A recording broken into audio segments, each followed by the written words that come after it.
Bienvenue sur ma chaîne. Aujourd'hui, je vais vous parler d'un matériel révolutionnaire dans le monde de l'astronomie et notamment de l'astrophoto. C'est un matériel qui va apporter vraiment une nouvelle dimension à l'observation stellaire et je vais vous parler du Stellina. Donc le Stellina, c'est un appareil, on ne peut pas vraiment l'appeler un télescope parce que c'est vraiment autre chose, qui va vous permettre d'observer des objets que vous ne pourriez pas observer à l'œil nu dans un télescope plus conventionnel. Donc le Stellina, il est produit par Vaonis, donc Vaonis qui est une entreprise française, donc qui a développé toute l'ingénierie de ce système, et en fait ça va vous apporter vraiment une toute nouvelle dimension dans l'observation stellaire.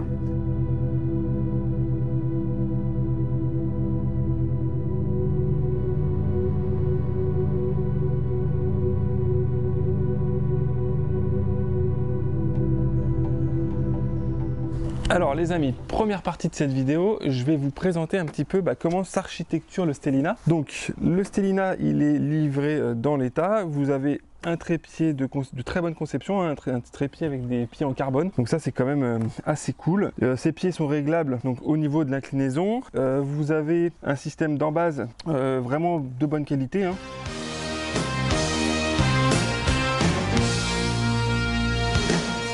Voilà la bête. Et s'il y a un truc qu'on peut dire, c'est que ça ressemble pas du tout à un télescope. Et ça, c'est quand même vachement cool. Parce que pour tous les gens qui sont pas forcément familiarisés avec l'observation astronomique, le télescope, c'est quand même très contraignant dans la mesure où c'est très imposant, c'est très gros, c'est très lourd. Ça nécessite souvent de le stocker dans des endroits où il y a un peu de place. Enfin voilà, c'est toujours une vraie problématique. Là, pour le coup, je trouve qu'il y a eu un vrai effort de fait au niveau du design. Il est très épuré, il est très beau. Je trouve que c'est vraiment une belle pièce. On pourrait tout à fait l'imaginer, la mettre dans le salon et puis laisser les gens un peu s'interroger sur l'utilité de ce matériel. Donc encore une fois, Stellina, sans vous jeter des fleurs, je trouve que vous avez fait vraiment un très beau travail de design. C'est très joli et même au niveau des finitions, je trouve que c'est très bien fait, hein. Très propre. Donc bravo sur ce coup là, pour moi c'est du sans faute. Alors Stellina, déjà il a deux méthodes de fonctionnement. Donc c'est soit vous pouvez l'utiliser en mode nomade avec une batterie qu'il faut que vous achetiez, donc c'est une petite batterie 5 volts si je ne me trompe pas, voilà, qui délivre environ 2 ampères ou 2 ampères 5, je sais plus, qui va vous permettre d'alimenter le télescope en nomade. Au niveau de l'autonomie, moi j'ai fait le test, c'est-à-dire que j'ai laissé la batterie dans le Stellina pendant 3 jours avec une petite utilisation où je l'ai utilisé peut-être 20-30 minutes dehors, et j'ai laissé après le Stellina en veille, mais toujours alimenté par sa batterie, et ça a tenu 2 jours, je crois, un peu plus de 2 jours. Donc c'est quand même pas négligeable. Donc la batterie, en fait, il y a un compartiment qui se trouve sur la droite du Stellina, ou la gauche, ça dépend comment on le regarde. Pour le coup, c'est sur sa gauche, parce que les écritures sont devant. Alors je vais le déplacer un petit peu pour que vous puissiez quand même bien le voir.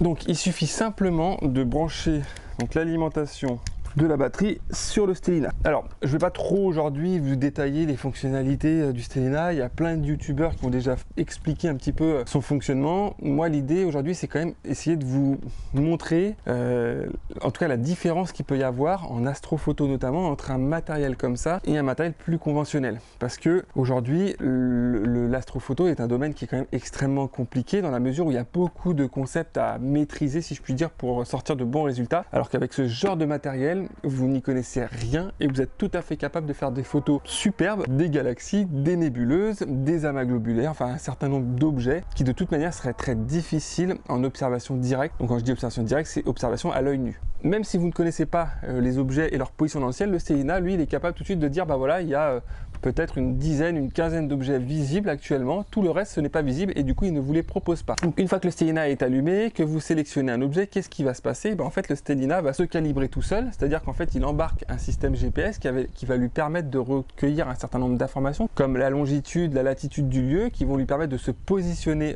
dans l'espace, et un certain nombre d'autres éléments qui va directement acquérir de sa caméra interne. Voilà, donc en gros il va observer le ciel, il va faire une première observation à un endroit du ciel, et en fonction des étoiles qui se trouvent dans son observation, il va être capable de se positionner dans la voûte céleste. Et ça c'est quand même assez ouf, hein, parce que même aujourd'hui avec les télescopes plus conventionnels, pour bénéficier des systèmes GOTO qui sont des systèmes de pointage automatique, on a besoin de faire un préalignement sur un certain nombre d'astres célestes pour qu'il puisse lui faire sa propre représentation de la voûte céleste. Là le Stellina, vous le mettez, vous l'allumez il s'ouvre, il pointe une région du ciel, il essaie de reconnaître un petit peu les étoiles, voilà ce qu'il voit, et pouf, il fait sa représentation de la voûte céleste. Et ça, ça je peux vous dire que c'est un gain de temps phénoménal, hein. Moi cet instrument, j'ai envie de l'appeler le Pokédex de l'univers, parce que très clairement, tous les objets sont renseignés dedans, et vous avez une confusion d'informations sur sa taille, son histoire qu'il a découvert, sa composition, enfin vraiment une confusion d'informations qui sont super intéressantes. Et c'est là où ça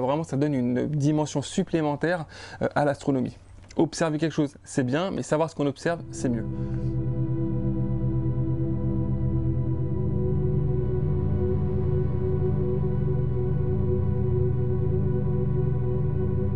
Bonsoir les amis, comme convenu, petite installation donc de mon télescope ainsi que du Stellina.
Donc l'installation de notre télescope est maintenant terminée, le télescope est prêt à shooter.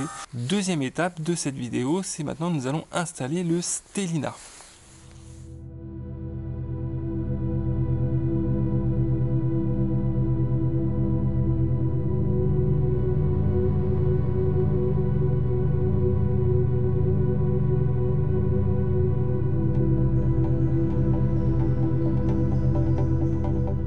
Voilà, le Stellina est installé et il est d'ores et déjà prêt à shooter le ciel. Alors, ce que je vous propose, c'est qu'on va prendre deux cibles. On va prendre notamment M101, donc qui fait partie du catalogue Messier, qui est une galaxie assez lumineuse pour le coup, que j'ai l'habitude de shooter avec mon instrument. Donc ce qu'on va faire, c'est qu'on va essayer de voir si on arrive à obtenir un résultat convaincant avec le Stellina.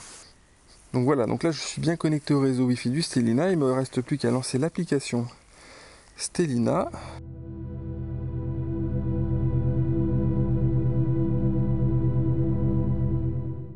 Donc là, deuxième étape, il est en train de faire une mise au point.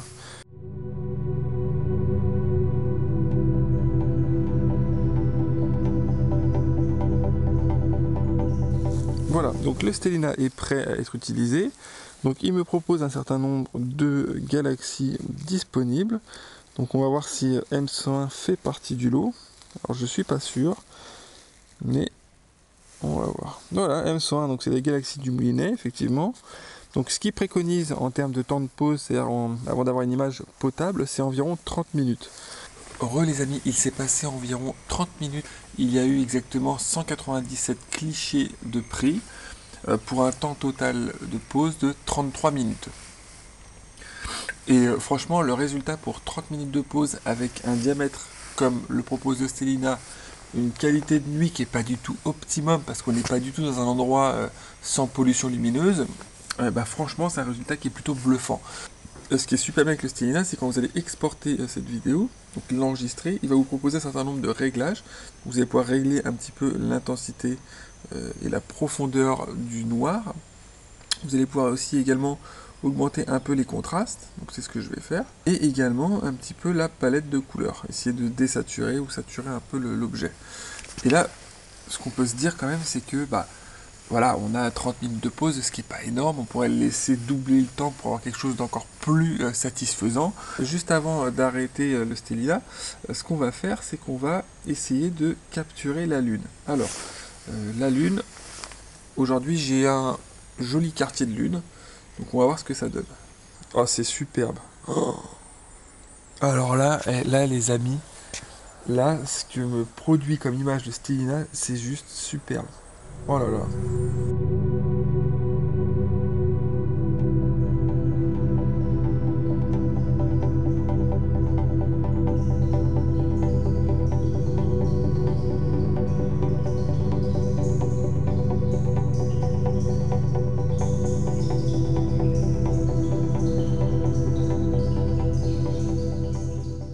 Voilà, donc pour conclure un petit peu cette vidéo, je vous ai préparé quelques clichés que j'ai réalisés avec le Stellina.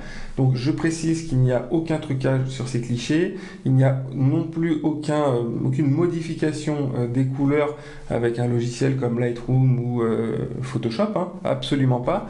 Ces photos sont des photos brutes que j'ai tout simplement traitées avec la petite palette de couleurs que je vous ai précédemment montré dans la vidéo disponible dans l'application. Je voulais tout particulièrement remercier Stéphanie de Vaonis qui a eu la gentillesse de me faire confiance et de me prêter le Stellina pendant plus d'un mois. Donc voilà, je remercie encore une fois Stéphanie et toutes les équipes de Vaonis qui m'ont vraiment fait confiance sur ce coup-là. Donc merci à eux.